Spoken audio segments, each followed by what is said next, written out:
Welcome back to Bazaar Morning Call. There are plenty of stocks to talk about, so let's get straight to it. First up is Tata Motors. I'm going with red on the stock because the commentary was quite cautious on the call.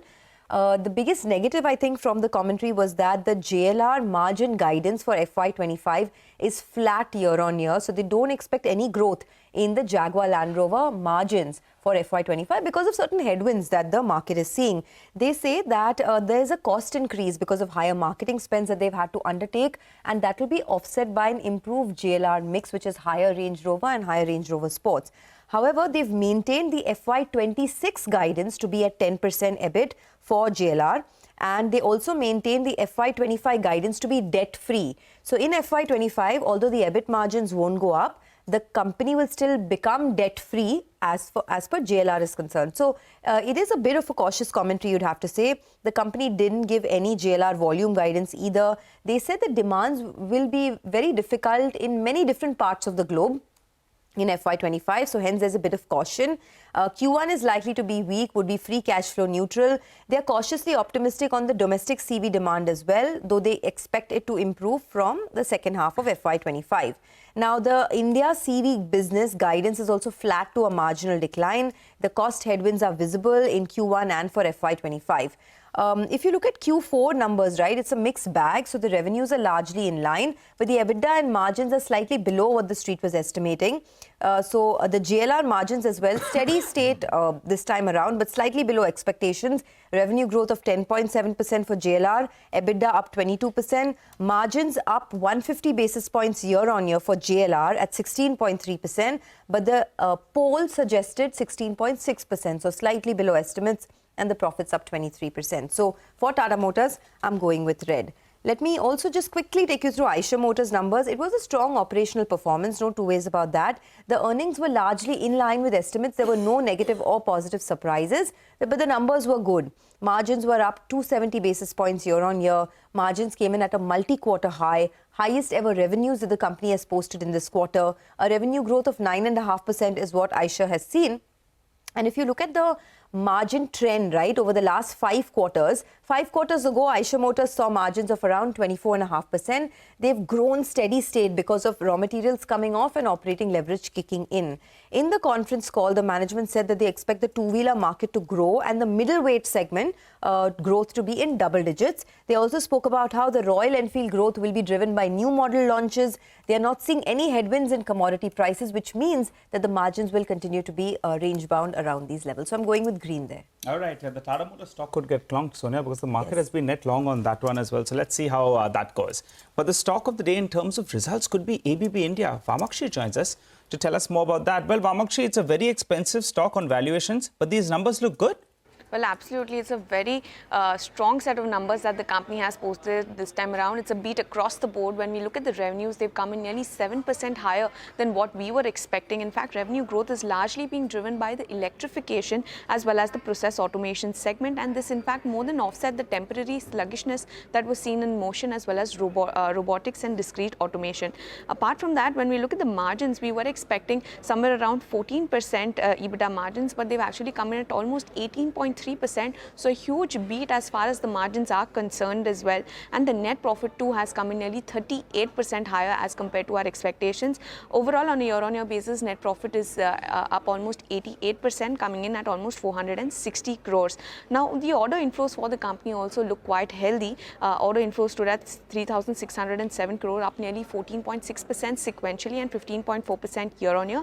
In fact, with this, the company has maintained order inflow rate of around 3,000 crores for the last 5 to 6 quarters. The order backlog is also up quite healthily, up almost 25%, and this in turn provides very good revenue visibility for the company. But like you rightly pointed out, Nigel, the stock is up year to date almost 54%. The valuations are also nearly above the 5-year average, and overall, can this performance actually sustain? We will be waiting by for the commentary that comes through from the management in the con call that is scheduled today at almost 10 a.m. So overall, a good set of numbers. Expect the stock to open higher today. All right, well, Vamakshi, thanks very much for that.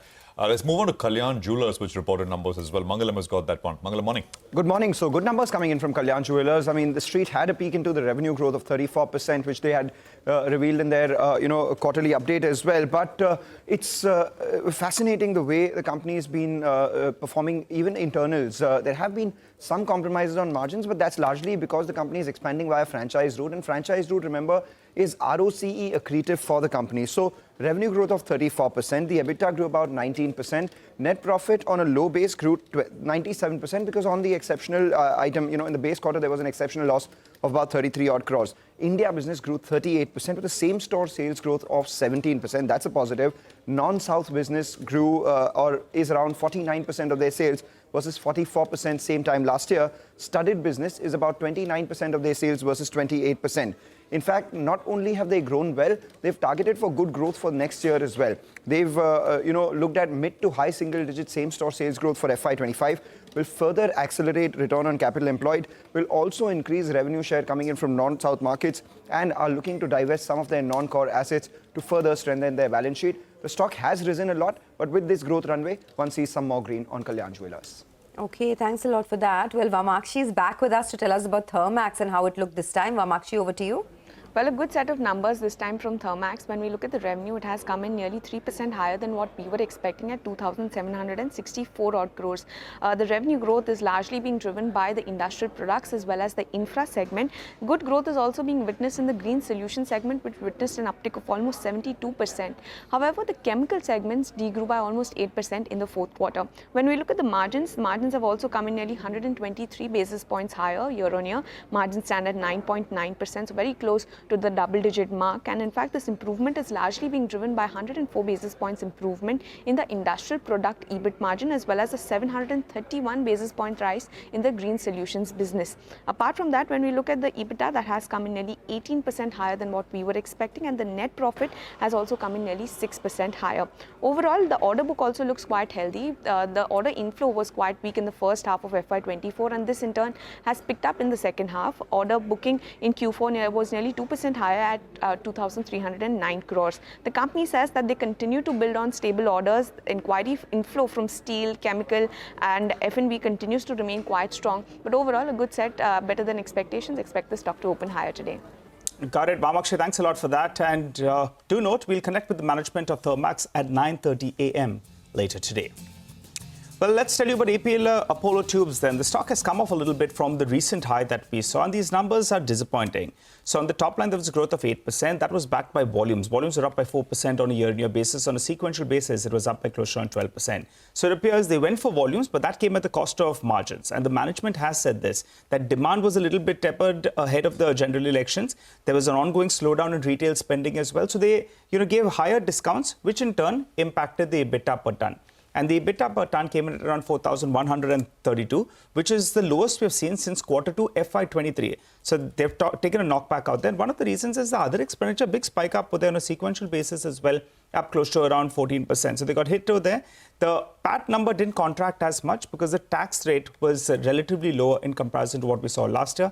The stock pulls back a little bit to start off with. Remember, it trades at very elevated valuations as well. So we'll see some red to kickstart trade, and let's see where it goes from there.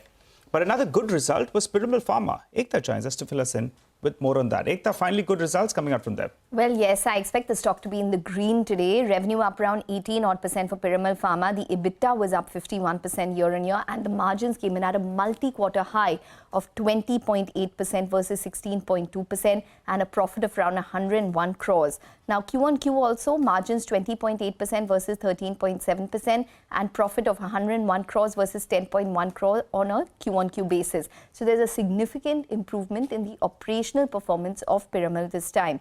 Now, CDMO Q4 revenue, which is the bulk of their business, was up 29% on a year-on-year basis. Complex hospital generics, which is basically anesthesia drugs mainly in the US, was down 5% year-on-year. India consumer healthcare, which is basically a lot of these OTC brands that they have, such as Lactocalamine, etc., was up 14% on a year-on-year basis. The company says they saw a significant increase in order inflows amidst a difficult biotech funding environment, something which had impacted Syngene also.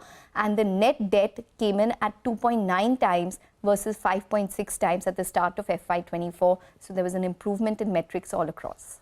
Okay, thanks a lot for that, Ekta. Well, JK Cement, they came out with a set of numbers. It appears the numbers were a little bit disappointing. That's because of relatively higher costs than what the street was working with, and volumes a little bit lower than what they were working with. Also, in terms of their mix, the white cement division contributed less, which in turn weighed on the margins. On a year-on-year basis, mind you, it looks good. The top line was driven basically by grey cement volumes, which were up by close to around 13%. The problem is on the margins. On a sequential basis, there's a sharp dip. On a year-on-year basis, it looks very, very good, because it's coming on a low base. But realizations itself were down on a quarter-on-quarter basis by around 4.5%. And they got some benefit because power and fuel costs came in sharply lower. And their focus on green power has gone up. So in the past year as well, green power as a percentage of the mix has gone up to around 51%. That compares with around 44%. And they're looking at 75% in the coming year. So that's what helped them. The problem is the other costs, freight and handling, other expenditure, employee costs, all of them went up more than anticipated, which hurt them. The PAT number, though, that came in higher on a year-on-year basis. The positive, though, the numbers on the whole are a little lower than what the street was working with. But in spite of having a big capex plan that's underway, they've reduced their debt by close to around 300 crores on a sequential basis and year-on-year basis. So it starts off in the red, and then we see where it goes from there. But going back to Upasana, BEML, how are those numbers?